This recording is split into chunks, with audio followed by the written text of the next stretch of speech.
Krishna Prestaya Bhutale Shrimati Bhakti Vedanta Swaminiti Namane Namaste Saraswati Devi Gauravani Pracharne Nirvishesha Shunyavadi Paschatya Deshatarne Shri Krishna Chaitanya Prabhu Nityananda Shri Advaita Gadadha Shivasadi Gaura Bhakta Vrinda Hare Krishna, Krishna Krishna, Hare Hare, Hare Rama, Rama Rama, Hare Hare. Vanchakalpatarubhyascha, Kripa Sindhubhya eva cha, Paditanam Pavanebhyo Vaishnavebhyo Namo Namaha. Srila Prabhupada Ki Jai, Srimad Bhagavatam Ki Jai. All the devotees Ki Jai, Haribol. So devotees, welcome again. Last night we began. We got off to a start. We particularly went through the preface and the introduction. Then we just briefly ran through the overview of chapter 1, which we'll briefly look at here now also in a moment. And that was more or less it, I guess. And then we read the first verse, and that was it. So let us begin this evening. Well, this evening, let me just tell you what we're going to do. The first chapter is divided into 3 sections. Verses 1 to 3 is a prelude. In fact, Srila Prabhupada uses that word for those 3 verses. As we'll see tomorrow night, when we go on to verse 4, Prabhupada talks about these first 3 verses as a prelude, using that actual word. So yes, then 4 to 8 is the beginning of the story proper. I mean, just the very beginning. Sutta Goswami arrives at the gathering of sages in Naimisharanya, and they appreciate him, they glorify him, and they ask him, they inquire from him very respectfully. And they ask 6 questions. And those 6 questions, of course, Sutta Goswami answers them quite quickly, very briefly, but as we mentioned last night, you can say that those 6 questions are really the foundation of the whole book. In a sense, the whole book is dealing with those, responding to those 6 questions, more or less. Then, so that's verse 4 to verse 8, which we'll do tomorrow. And then verses 9 to 23, questions by the sages, those 6 questions are listed out, and some others also. I mean, if you really want to get into it, there's more than 6 questions. But it's a fact that in his commentary, Srila Vishnu Chakravarti Thakur specifically lists 6 questions. So we will go through those on Thursday and Friday. And in this way we'll complete the first chapter. Hare Krishna, devotees, welcome. Thank you for coming. Mother Radha Radhanath, make yourselves at home. Okay, so what are we going to do this evening? I'll tell you what we're going to do. First of all, well, we're going to go through in some detail. Normally, of course, we're going to go through verses 1, 2, and 3, the prelude, in some detail. Normally, of course, when we have Srimad Bhagavatam classes, normally the speaker reads and talks about one verse. That's that's normal. And there's about, of course, that we read the Sanskrit and all of that. But I guess for the actual speaking itself, it's more than half an hour usually. It may well be 40 minutes if we're finishing at past. Something like that.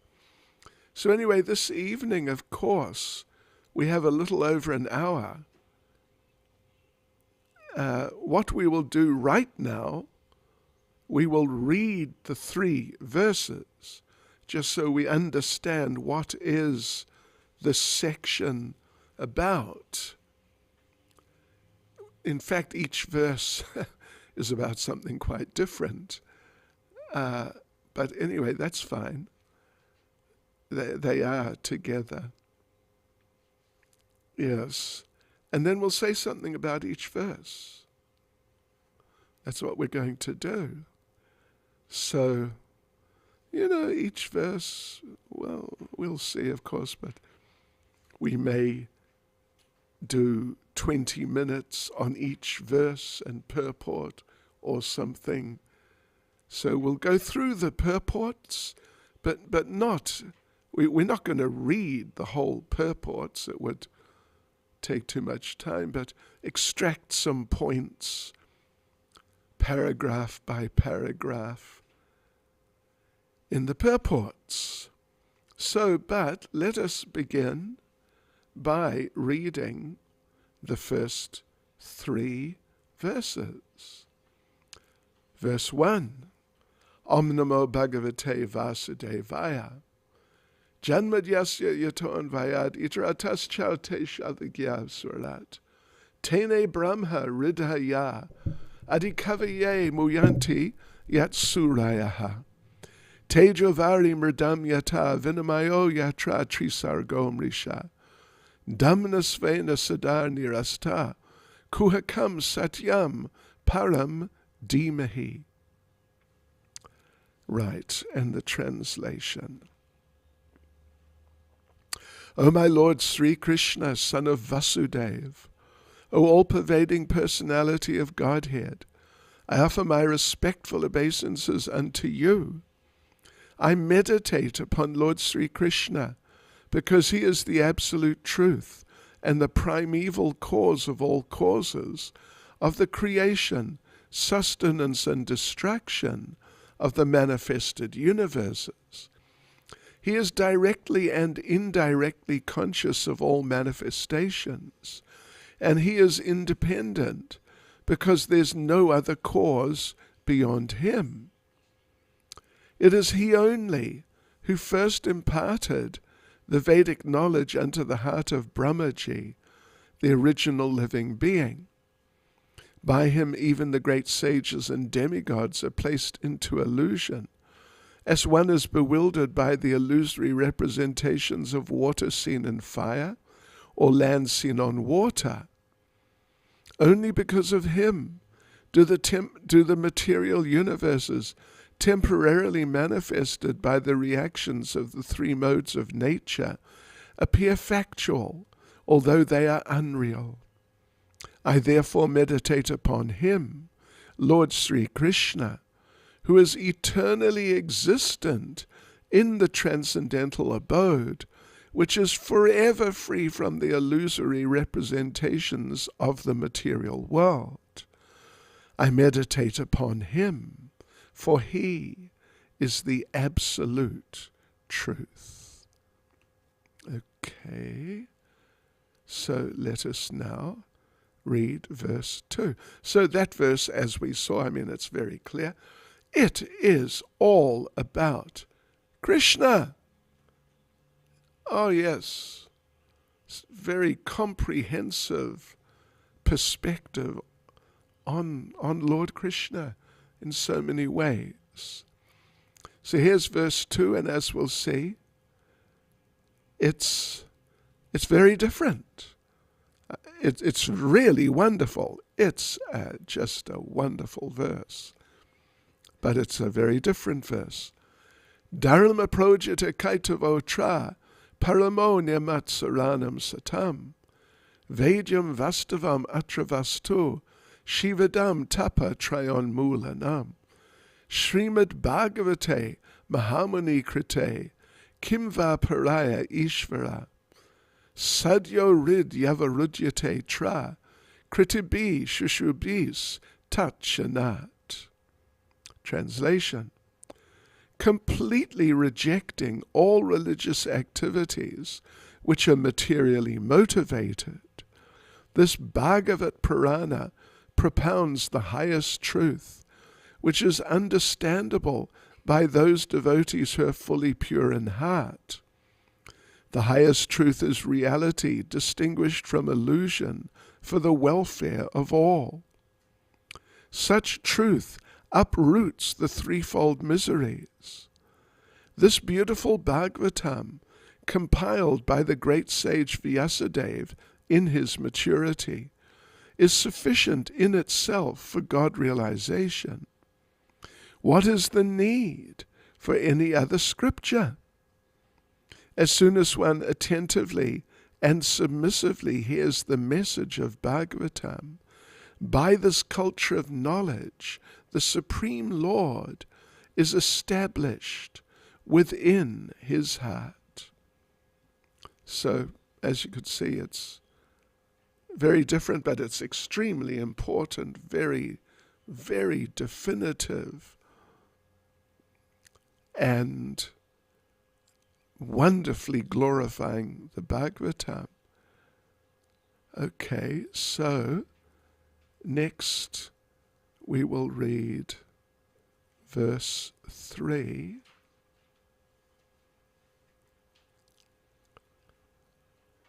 Nigama kalpataro galitam palam sukhamukad amrita drava samyutam Pibata Bhagavatam Rasam Alayam Muhuraho Rasika Bhuvi Bhavuka.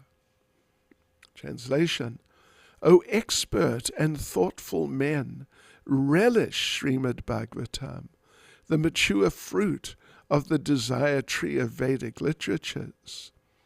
It emanated from the lips of Sri Shukadev Goswami.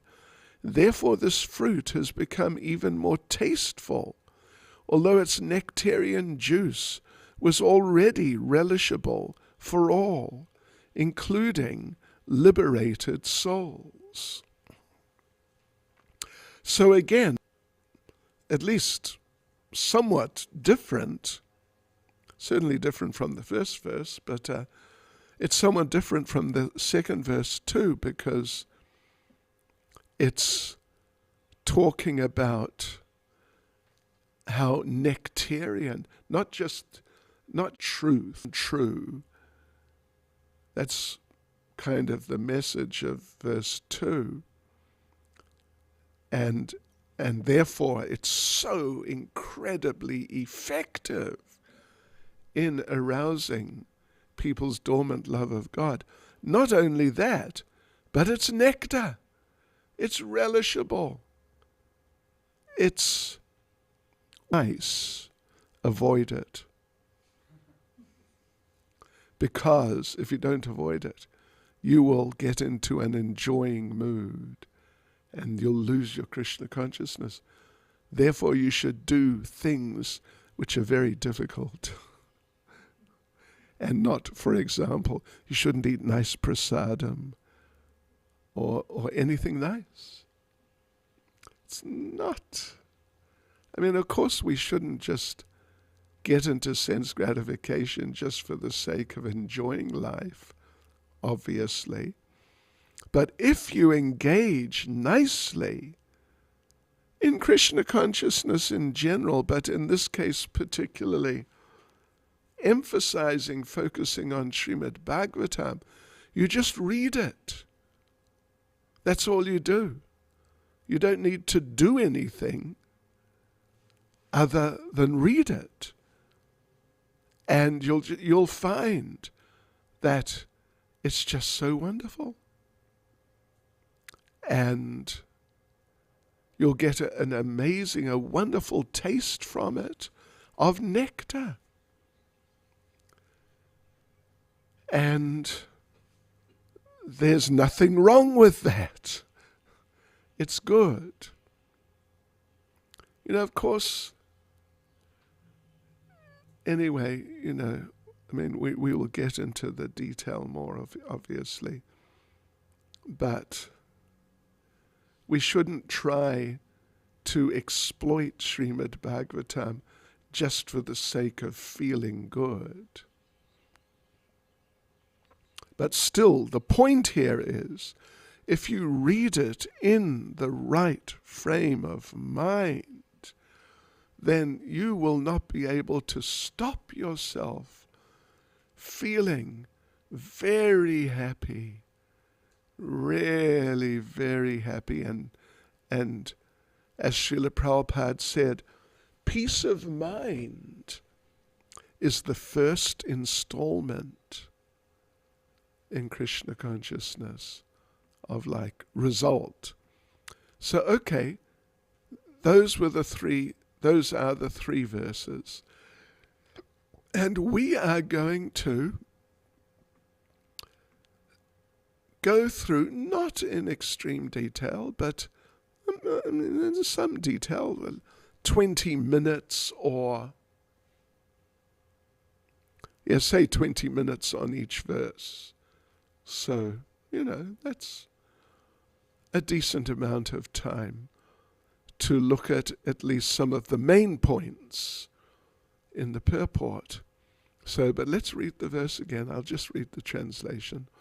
O my Lord Sri Krishna, son of Vasudeva, O all-pervading personality of Godhead, I offer my respectful obeisances unto you. I meditate upon Lord Sri Krishna because he is the absolute truth and the primeval cause of all causes, of the creation, sustenance, and distraction of the manifested universes. He is directly and indirectly conscious of all manifestations, and he is independent because there's no other cause beyond him. Just see all these points being made, very important, definitive points about who is Krishna, what is his nature, and what does he do, and so on. It is he only who first imparted the Vedic knowledge unto the heart of Brahmaji, the original living being.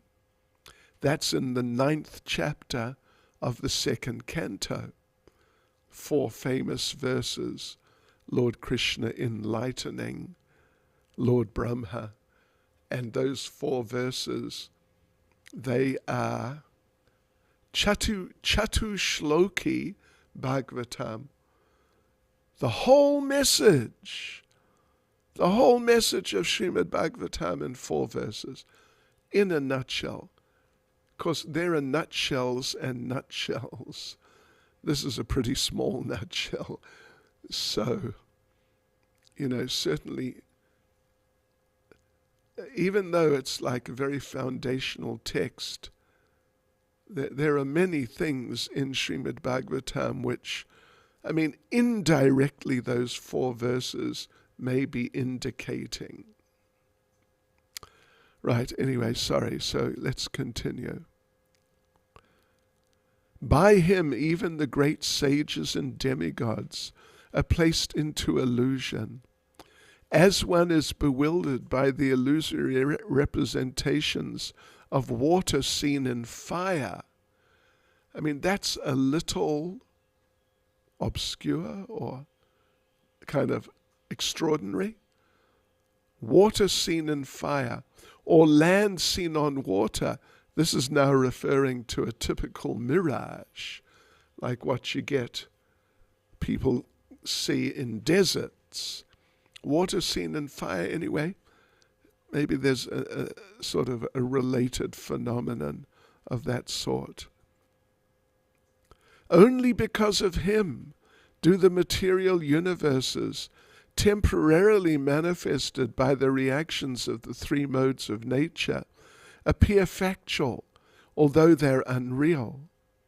I therefore meditate upon him, Lord Sri Krishna, who is eternally existent in the transcendental abode, which is forever free from the illusory representations of the material world. I meditate upon him, for he is the absolute truth. You remember back, introduction, preface, there was talk, well, particularly the beginning of the introduction, that Bhagavatam is not just about God, it's about the absolute truth, who is greater than God. God, as Prabhupada pointed out, means the supreme controller. But that's just one aspect of the absolute truth. Yes. So, anyway, this is a subject, of course, we'll be going into regularly as we go through Srimad Bhagavatam.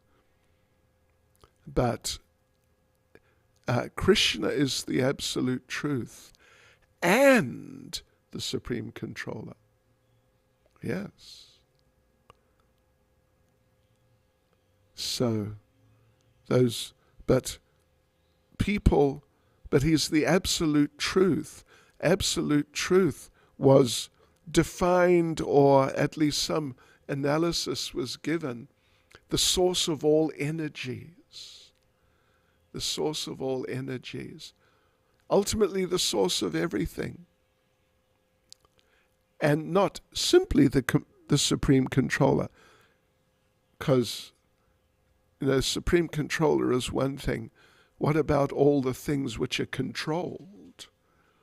So God, as understood popularly, Prabhupada was saying, is more just the controlling personality, but absolute truth includes not only him, but all the things which are controlled, all the energies, the external energy here in this material world, the spiritual energy in the spiritual world, the marginal energy, that's us, who are sort of, meant to be in the spiritual world, but, some number of us got caught up in the material world.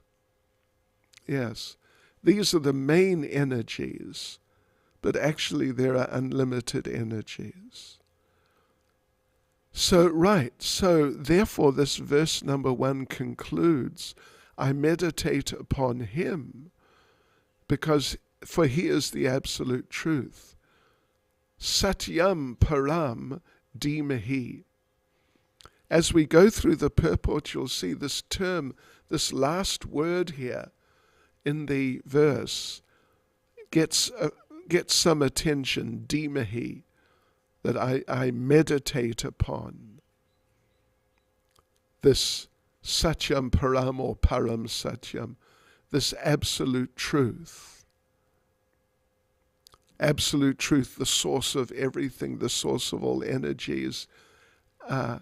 But it is Krishna who is that absolute truth. In other words, Krishna is beyond the definition of just being the supreme controller. Although that's one part of his nature, his paramishra means the supreme controller, but he's more than the supreme controller also. He's a lot more than the supreme controller. He's the source of all energies. Okay, anyway, so let's have a look at the purport. Some of you have got books, that's good. So if you look at the first paragraph, we'll go through paragraph by paragraph. You'll see that Srila Prabhupada, in the first paragraph, well, it's the first paragraph in the entire Srimad Bhagavatam, so, that's got to be important. That's really got to be important.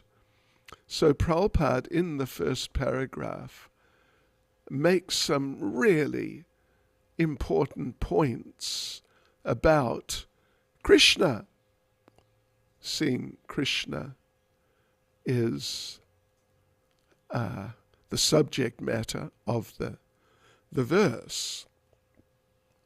So anyway, let's just have a look here. Prabhupada particularly focuses on the point that Krishna is the supreme and the ultimate. In doing so, Srila Prabhupada, well, let's just have a look at what he says. Yes. So obeisances unto the personality of Godhead Vasudeva, that's Om Namo Bhagavate Vasudevaya, by the way. Are your Sanskrit classes continuing with? Okay. But anyway, Om Namo Bhagavate Vasudevaya. Vasudevaya. That's Vasudeva is Krishna. And Vasudev means Krishna, who is the son of Vasudev, with a short A. Yes, we've talked about that before. There is a practice in Vedic culture that sometimes the son will be given the same name as the father, but with a slight alteration. In this case, the father is Vasudeva with a short A at the beginning, and Krishna as the son, but given basically the same name, is Vasudeva with a long A at the beginning. So, yes, so this reference, Om Namo Bhagavate Vasudevaya, directly indicates Krishna. In other words, devotees, this book is about Krishna. I mean, we already know that. It might seem like a point we don't have to make, or, something like that, even we're being a little facetious or something.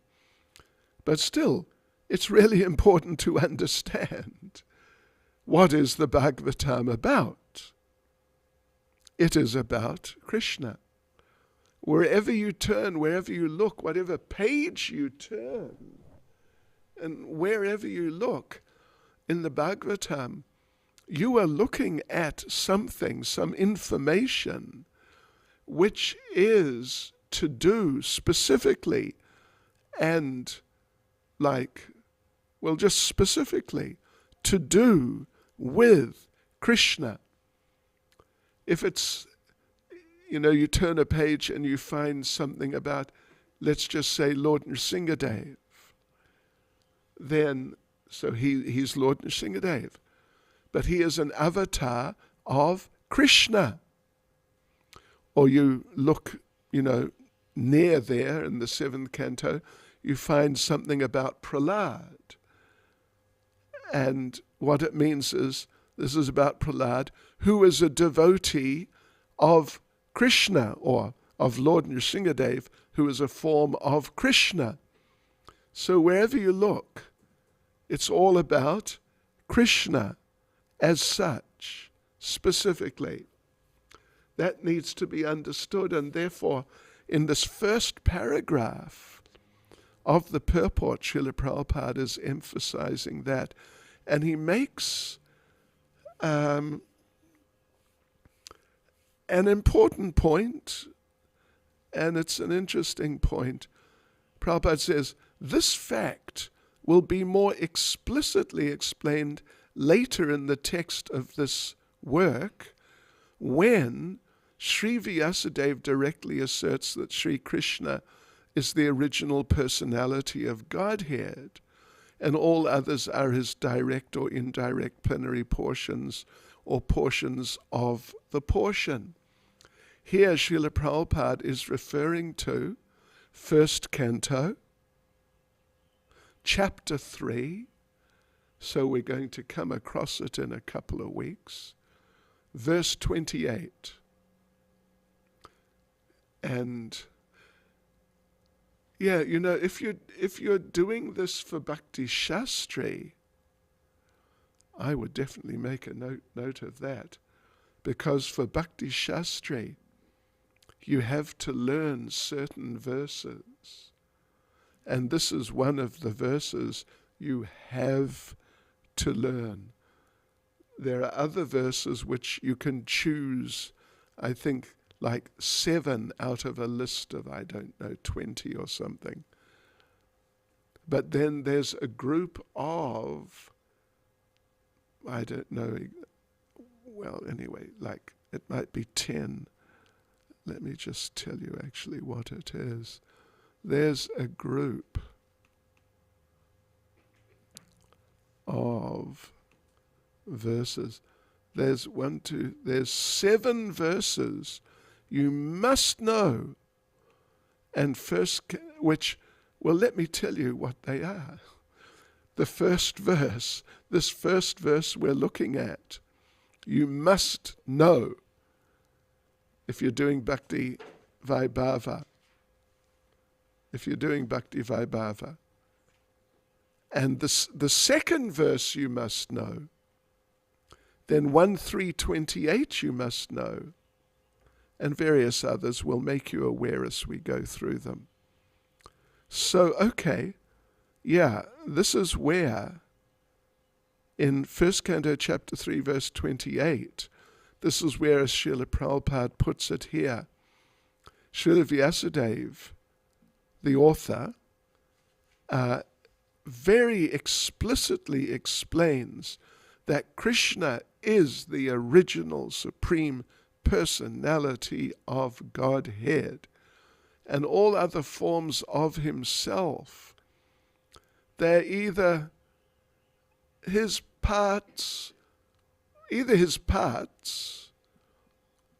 forms of himself, or partial forms, or parts of parts, basically. Yeah. And then Srila Prabhupada develops this point a little further in the next sentence. Srila Jiva Goswami has even more explicitly explained the subject matter in his Krishna Sandarbha.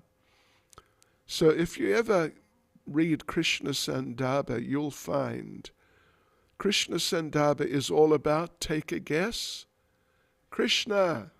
You guessed right. And it's not just about Krishna as such. Well, it's about Krishna, but it's particularly about how Krishna's the original Supreme Personality of Godhead.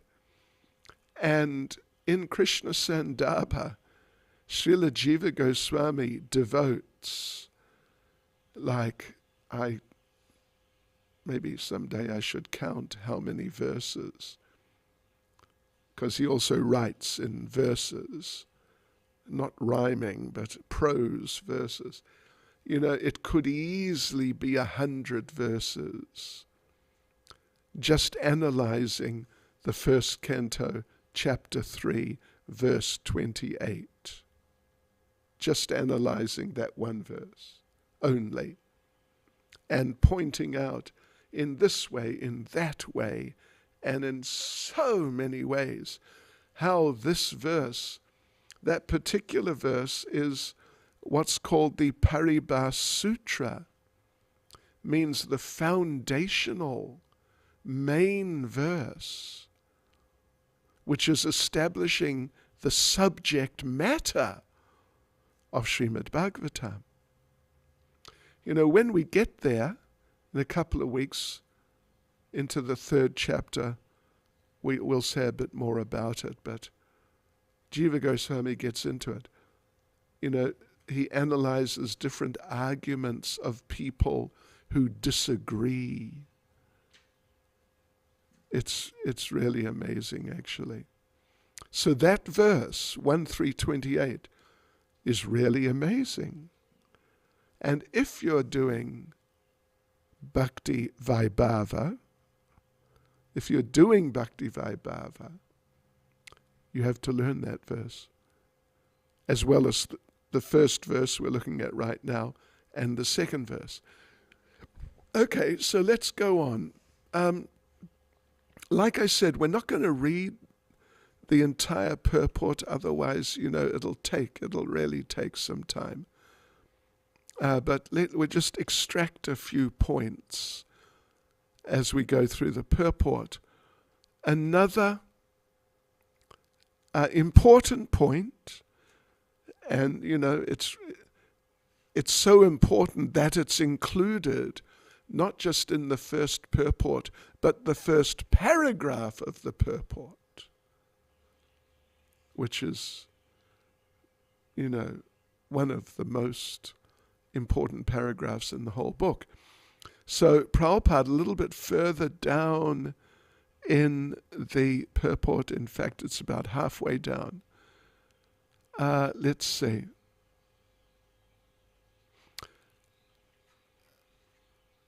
In an Upanishad, in the Samaveda, can you see that?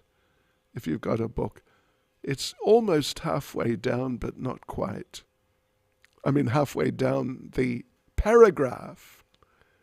In an Upanishad of the Samaveda, it's also stated that Lord Sri Krishna is the divine son of Devaki. Therefore, in this prayer, the first proposition holds that Lord Sri Krishna is the primeval Lord, and if any transcendental nomenclature, which basically means name,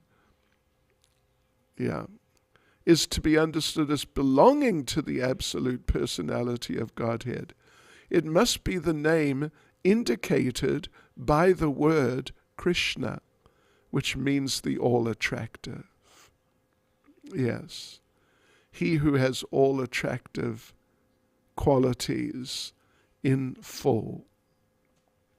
So that's another point. That's another point from the first paragraph, and it's a good point. It's a really good point. Then the second paragraph, let's just briefly go through. So, Vasudeva, Lord Krishna, is the cause of all causes. Everything that exists emanates from him. So he's not just the supreme controller, although he is the supreme controller, but he's more than that. He's the cause of all causes. Yes. And how he's the cause of all causes, anyway, you know, as we go through the Bhagavatam, we'll find in so many ways descriptions of how he's the cause of all causes. And there is some mention of the history of the Bhagavatam, compiled by Vyasadeva under the instruction of Narada. When we get to the 4th and 5th chapters, we'll go through, there's the whole description of that, so we won't go into it now. Vyasadeva was frustrated, even though he'd compiled all the Vedic literatures, Narada helped him out and told him, you must focus on Krishna more. And therefore, at the bottom of the first paragraph, these transcendental activities of Krishna are described specifically in the 10th canto, which in the other Vedic literatures, they were just not covered so much as they are in the 10th canto of the Bhagavatam. So the third paragraph, so basically the idea is that intelligent people, philosophical people, they want to know what is what. Where does it all come from? How is it working? What's it all about? Intelligent people. And Srimad Bhagavatam tells us it's all about Krishna. It's all about Krishna. He's the origin of the whole cosmic creation. Krishna's the origin. Then the fourth paragraph, which begins in Vedic literatures, that particular paragraph, I mean, I'm just touching on things now. The point is made, as we can see there. In Vedic literatures, it's said that the absolute truth personality of Godhead is the chief amongst all living entities.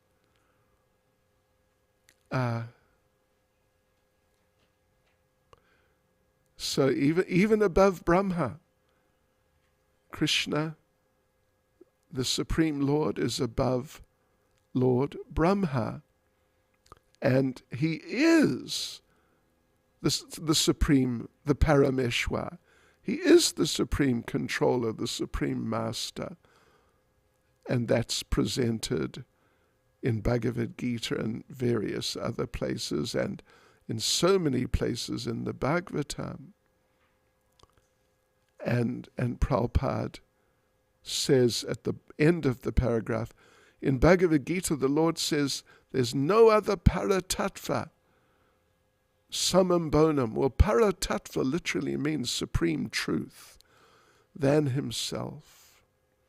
Therefore, Vyasadeva at once worships the paratattva, Sri Krishna, and his transcendental, details about him will be there in the 10th canto. The 5th paragraph is interesting. It discusses what's the most confidential part of the Srimad Bhagavatam. And Prabhupada explains, well-known point, unscrupulous commentators or speakers like professional reciters of the Bhagavatam, they go immediately to the 10th canto and especially to the 5 chapters describing the rasa dance. This is the most confidential part of the Bhagavatam. But unless one is thoroughly accomplished in transcendental knowledge of the Lord, Prabhupada says one is sure to misunderstand. Not just that one may misunderstand or it may be difficult to understand, but one is simply sure to misunderstand the Lord's pastimes, particularly those pastimes of the rasa dance. Then Srila Prabhupada goes on. We are in the 5th paragraph. Yeah, right. So Srila Prabhupada, if you look at the 5th paragraph, it begins unscrupulous persons. Right in the middle of it, Prabhupada goes into an interesting, and it's a somewhat technical subject matter. Srila Vyasadeva to help the people to develop to the point where they could approach these things, the rasa dance and the most confidential parts of Krishna's pastimes. Srila Vyasadeva gives the reader the chance to gradually develop spiritual realization before actually relishing the essence of the pastimes of the Lord. Therefore, he purposely invokes a Gayatri mantra, Dhimahi. Now, for any of you who are not so experienced in these things, this might be a little, something extraordinary. So, Dhimahi is the last word in the verse, of course. And we focused on it for a moment there. Satyam Param Dhimahi. I meditate on that supreme truth, or the absolute truth, who's Krishna. So, yes, Dhimahi is a Gayatri mantra, and generally, maybe not always, but in many cases, when you come across verses which include the term Dhimahi, those verses are Gayatri mantras. They're all sorts of Gayatri mantras. But this term Dhimahi is a very special term. So anyway, let's just go on and read the rest of this paragraph. This Gayatri mantra is meant for spiritually advanced people.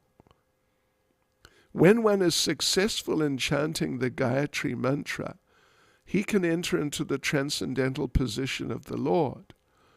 One must therefore acquire Brahminical qualities, or be perfectly situated in the quality of goodness, in order to chant the Gayatri mantra successfully, and then attain to the stage of transcendentally realizing the Lord, His name, His fame, His qualities, and so on. So,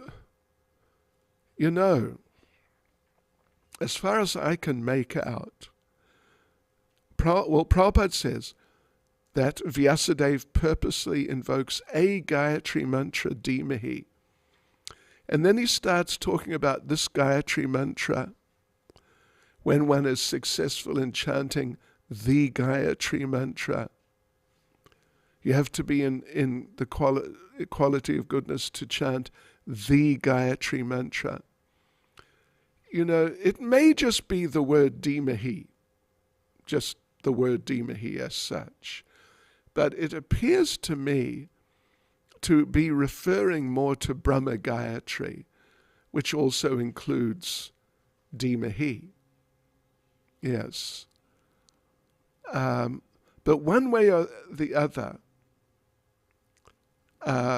either directly or indirectly, Srila Prabhupada, Srila Vyasadeva is presenting that people must chant Gayatri in order to become advanced enough to enter into the pastimes of the Lord, particularly the conjugal pastimes. Yes. And let me just read another thing from Prabhupada. And actually, I didn't make a note of where it's from, but it's from somewhere elsewhere. Srila Prabhupada says, Satyam Param Dhimahi, Srimad Bhagavatam 111.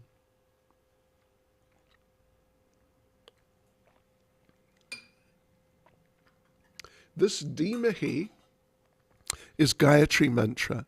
Those who are Brahmins, who are elevated, they're given this Gayatri mantra. Om Bhur Bhuvasvatat Savito Varenyam Bhagadevasya Dhimahi. Note that Prabhupada does not give the last few words of the mantra. But, this is the essence of the mantra. the rest of the mantra says that I meditate on what's referred to in these words that I just read. So yes, so Prabhupada continues, Dhimahi. That Dhimahi word is used here in the Bhagavatam. So Bhagavatam is meant for persons who are already in the qualification of Brahman. It is not meant for persons who are in the qualification of Sudra, because this very word suggests Dhimahi. Dhimahi, or meditation, is meant for Brahmins, Gayatri mantra. So this is to be understood that God is always, just like real characteristics, spiritual energy. So I want to just sort of, not exactly deviate, but just look at a point which is not, Prabhupada is referring to here, but it's not exactly part of the course, but I just thought you'd find it interesting, is how Srila Jiva Goswami in Paramatma Sandarbha, based on a whole section from Agni Purana, Jiva Goswami establishes that devotees, believe it or not, fasten your seatbelts. This verse is an explanation of the Brahma Gayatri. It's an explanation of the Brahma Gayatri, elaboration, expansion of the Brahma Gayatri. The Brahma Gayatri, which, we just read almost all of it, Om Bhurбhuva Swatat Savitur Varenyam Bhargo Devasya Dhimahi. It's a Rig Veda mantra, and it is described by, all the Vedic authorities, including the 6 Goswamis and just all the big authorities. It is, they use the term, the prototype mantra of all Vedic mantras. It's the fundamental Vedic mantra, the Brahma Gayatri, because it gives a fundamental description of the absolute truth and says, Dhimahi, meditate on it, on the absolute truth. So in order to do that, Jiva Goswami has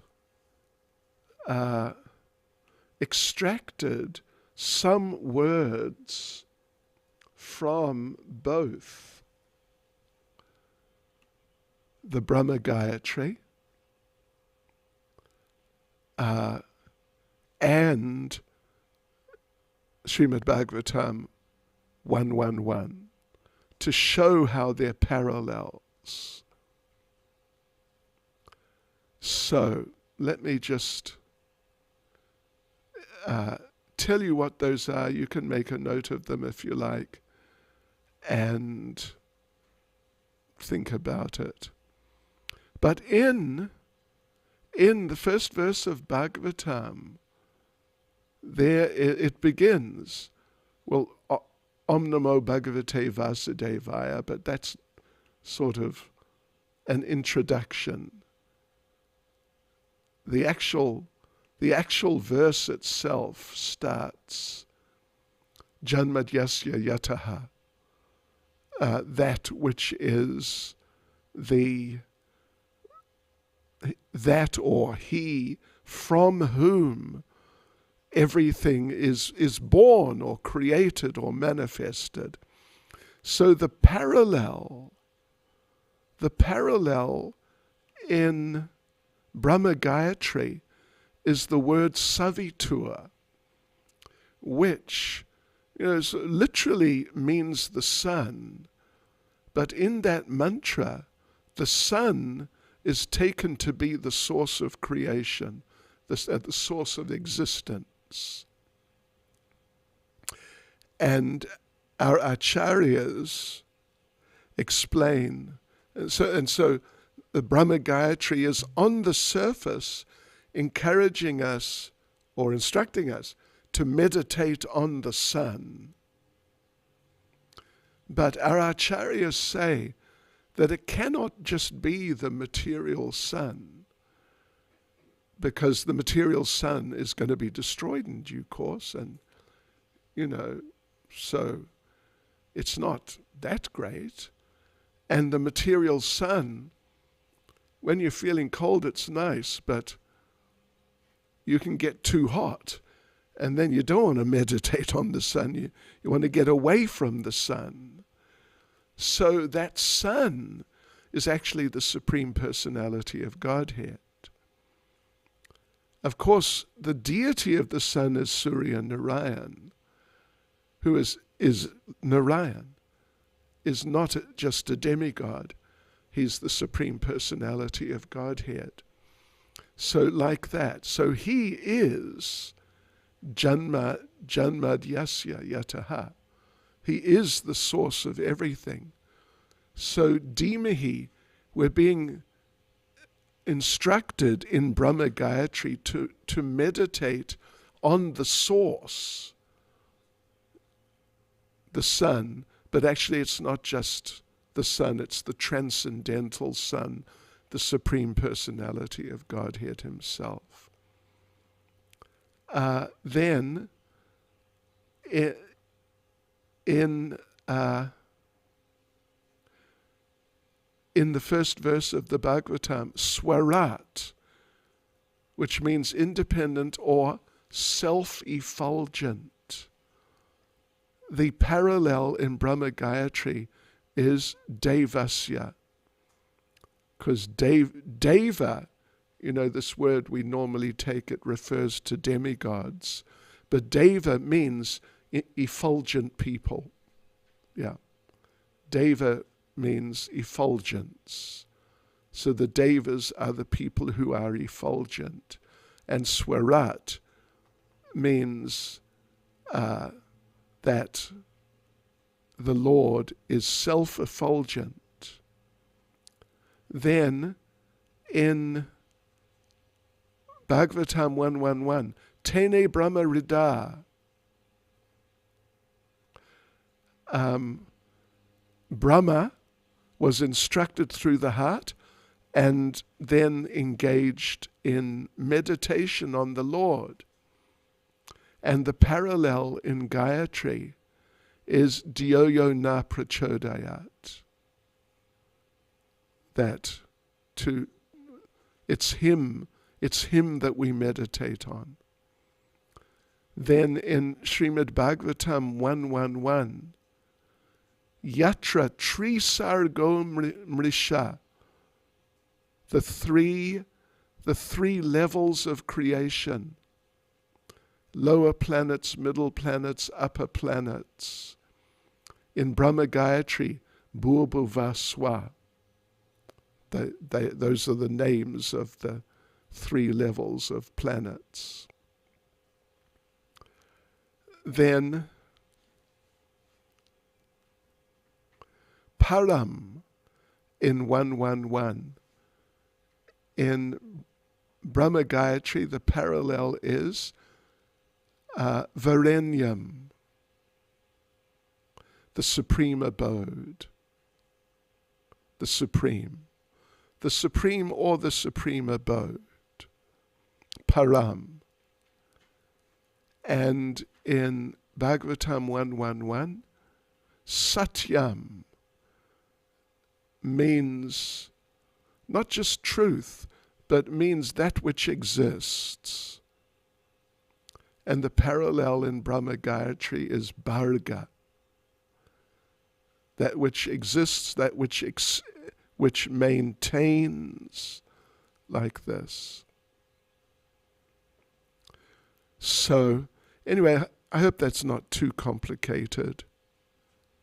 It's just something when I came across it, I found it extremely interesting. So what is the purport of that? The purport of that is, first of all, Brahma Gayatri Ambur Bhuvasvatat Savitur Verenyam Bhagadavasya Dhimahi is the fundamental statement of reality given by the Vedic literatures. Other statements are just elaborating on that. But the first verse of the Bhagavatam is an explanation, an elaboration on that. And the whole Srimad Bhagavatam is an elaboration on the first verse about Krishna. Krishna in so many ways, from this side, from that side, this angle of vision, that angle of vision, he does this, he does that, and etc., etc. Am I making sense? Maybe. Yeah. So therefore, the whole Bhagavatam is a commentary on Brahma Gayatri. Ultimately. Yeah. If you sort of get the connections together, you see. And Brahma Gayatri is the fundamental and extremely abbreviated description of reality. And Srimad Bhagavatam is giving the detailed elaboration on the reality. So, devotees, let's carry on to paragraph 6. Paragraph 6. Let's see. So, it's basically about the internal potency, the spiritual world and the material world, the internal potency, the external potency, and their manifestations, the spiritual world, the material world. So, a question is, what is the reality? This world looks real.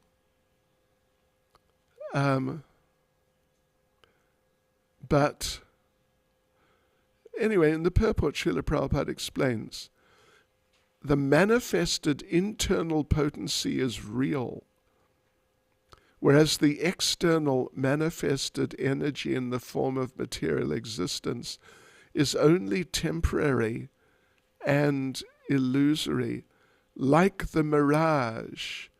You remember the mirage from the verse itself. Yeah. So, right.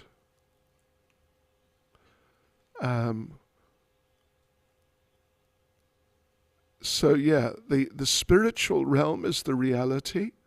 The material realm is temporary and illusory, like the mirage. But if you remember from the verse itself, verse 1, the verse was talking about the mirage. Let's just have a quick look at the verse again. That by him even the great sages and demigods are placed into illusion, as one is bewildered by the illusory representations of water seen in fire, or land seen on water. So the material world, it's bewildering like a mirage, but he's behind it. He has created the mirage, and he has bewildered through that mirage, he is bewildered. The conditioned souls, even Lord Brahma. So towards the end, right at the end of the paragraph actually, Srila Prabhupada makes the point, which is sort of, in a nutshell the point. Here in this material world there appears to be reality, however, because of the true reality which exists in the spiritual world, where the personality of Godhead exists with his transcendental paraphernalia. Yes. This is like a mirage, this material world. It looks like the real thing, but it's not. Or, as Prabhupada explains in the purport in the same paragraph, it's like a shadow of the spiritual world. Shadow looks like whatever it's the shadow of. So there appears in the material world to be reality because of the true reality, which is reflected and manifest in different ways in this world based on the spiritual reality. Okay, let's see. How far? We're sort of... Anyway, let's keep going. We're not going to finish the first 3 verses. That's okay. So in paragraph number 9, in this shloka, let me just see, where are we?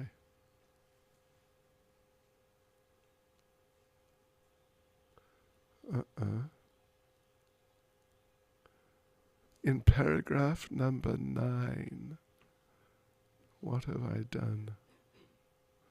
Have I jumped? I've jumped from 6 to 9. So, like I said, we just can't go through everything. Everything will be covered step by step as we go through the rest of the Bhagavatam. But these...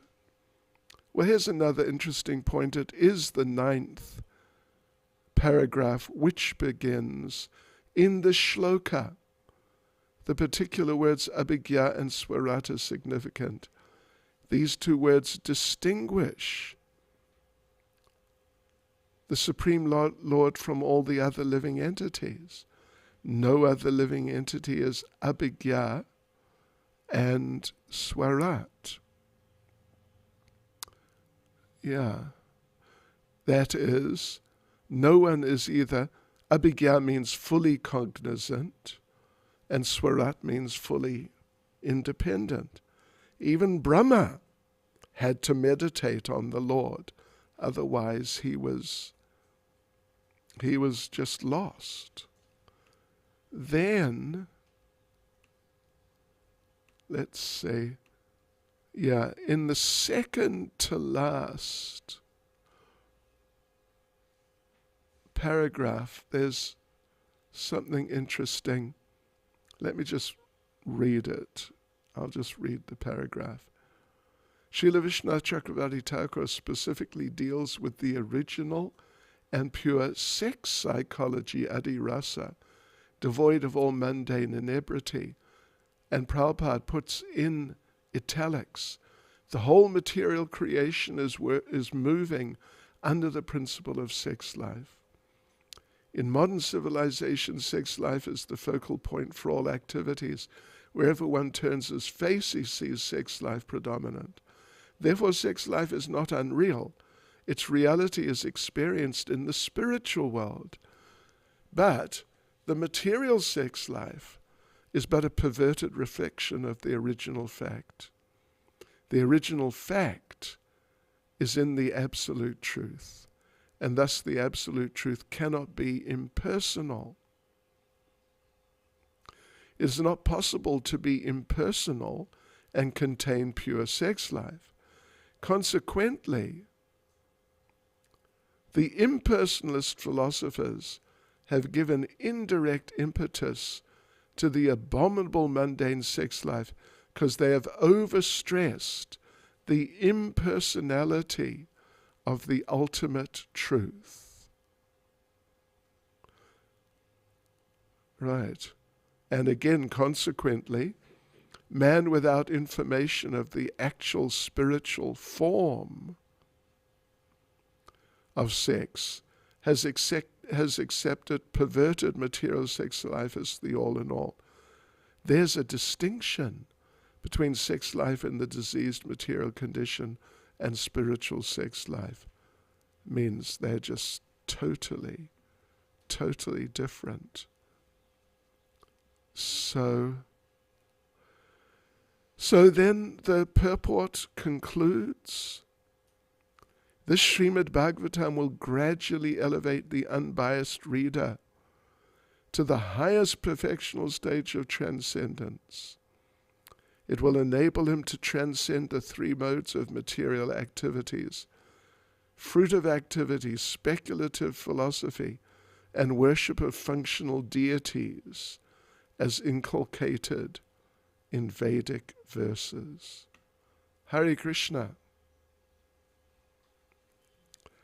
Srila Prabhupada ki jai. So tomorrow we'll try and push on a bit faster into verse 2.